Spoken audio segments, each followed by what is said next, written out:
దేశంలో జరుగుతున్నటువంటి ఈ పరిణామాలను గమనిస్తూ ఉంటే మీరు ఈరోజు ప్రొటెస్ట్ చేస్తూ ఉన్నారు. బీఎస్పీ స్టాండ్ ఏంది అసలు?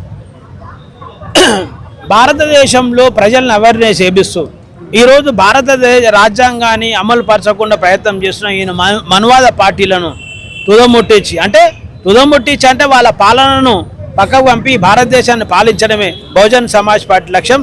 అది బయన్ కుమారి మాయావతి గారి నాయకత్వాన భారతదేశ వ్యాప్తంగా ఆ పోరాటం కొనసాగుతుంది. ఇప్పుడు ఈ నీట్ పేపర్ లీక్ అంశంలో మీరు ధర్మేంద్ర ప్రధాన్ రాజీనామా చేయాలని కోరుతా ఉన్నారు. నరేంద్ర మోడీ ఏమో దోషులను శిక్షిస్తున్నాం కదా అని చెప్తా ఉన్నారు.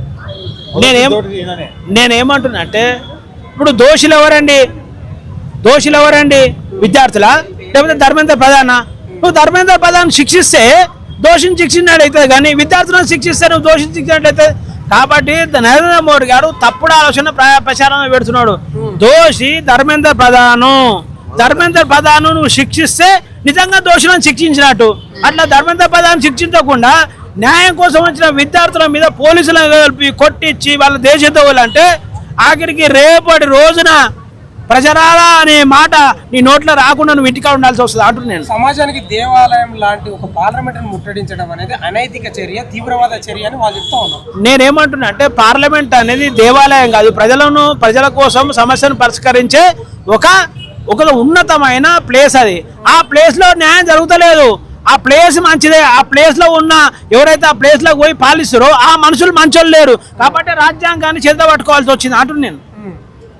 అంటే ఇప్పుడు ఈ ప్రొటెస్టులను చూస్తూ ఉంటే దేశంలో పౌర సమాజంతో పాటు అన్ని పార్టీలు కూడా బీజేపీ ప్రభుత్వానికి వ్యతిరేకంగా పోరాడుతున్నట్లే కనిపిస్తా ఉంది. బీజేపీ ప్రభుత్వం కాదు, బీజేపీ ప్రభుత్వము అవలంబించే తప్పుడు ఆలోచనలను, తప్పుడు పాలనను భారతదేశం అన్ని పార్టీలు సోషల్ ఆర్గనైజేషన్ వ్యతిరేకిస్తున్నాయి. ఆ విషయం బీజేపీకి అర్థమైతలేదు. ఆ బీజేపీ పార్టీ అర్థం చేసుకొని తన పాలన మంచి కొనసాగిస్తే ఇంకా కొన్ని రోజులైన ఉంటుంది, లేకపోతే జల్దీ పోయే ప్రయత్నం ఉంటుంది.